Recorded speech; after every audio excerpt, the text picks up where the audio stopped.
Your symptoms. The shoulder is a very unique and complex joint. The reason why I say this is you have a combination of various bones, ligaments, muscles, and tendons that all work together to allow you to lift your arm in different directions, to rotate your arm in different directions, as well as handle specific loads. Unfortunately, when an injury occurs in your shoulder, because of the fact that it is a multi-directional joint, out of protection, your shoulder will limit your ability to perform strength or range of motion activities if it has been injured. Specifically, most shoulder pain can be traced back to our sedentary lifestyles.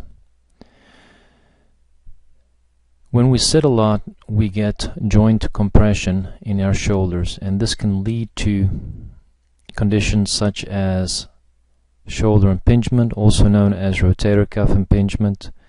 It can lead to conditions such as subacromial bursitis, as well as adhesive capsulitis, also known as frozen shoulder.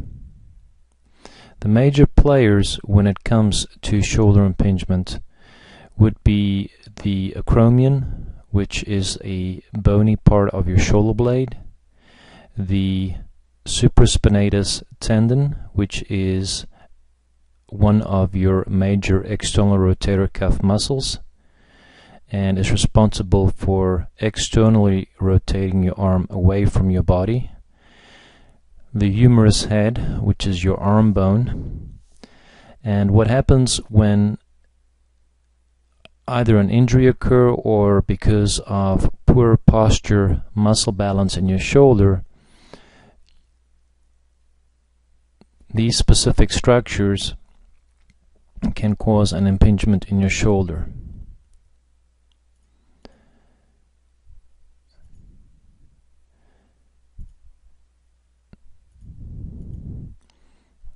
Again, when you view any activity to improve your shoulder pain and follow a shoulder pain exercise program, it is important that you get an accurate diagnosis. When you get an accurate diagnosis, a doctor or a physical therapist will look at the onset. Onset simply means, when did the pain occur? Is it a problem that you've been dealing with for a week, a few weeks, months? This is important to know, because the longer you have dealt with the problem, the higher the incidence of scar tissue formation in the joint space in your shoulder, and this can lead to not only a reduction in the range of motion of your shoulder, but also could be a cause of your pain. Also, it is important to know the mechanism of your injury. Did you just spontaneously start getting shoulder pain? Maybe you woke up one morning and your shoulder started hurting.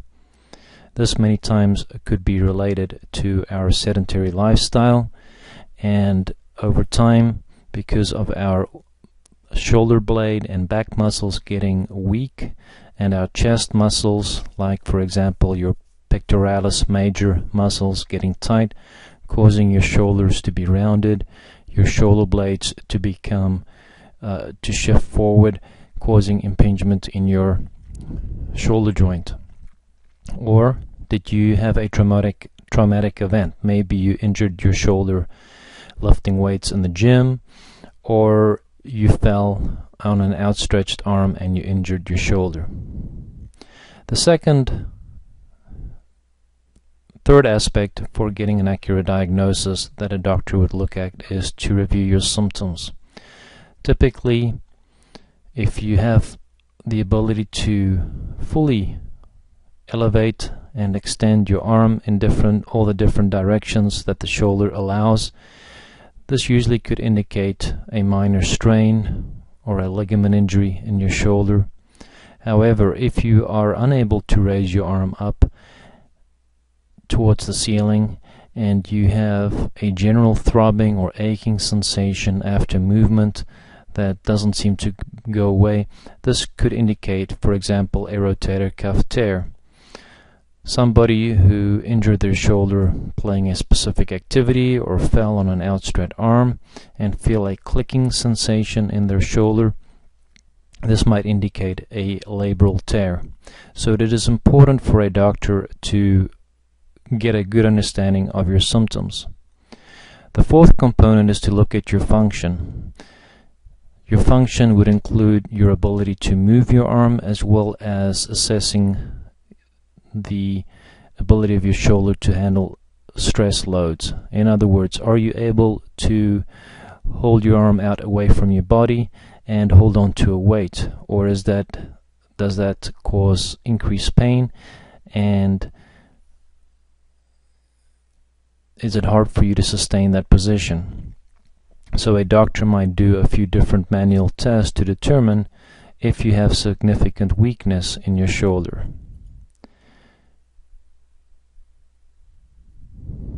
Specific tests that a doctor would use to test and assess your shoulder would be testing for shoulder impingement, testing your strength, and also assessing the shoulder as far as swelling or inflammation. Ultimately, the doctor will send you for an X-ray at the minimum, or an MRI if they suspect a rotator cuff tear.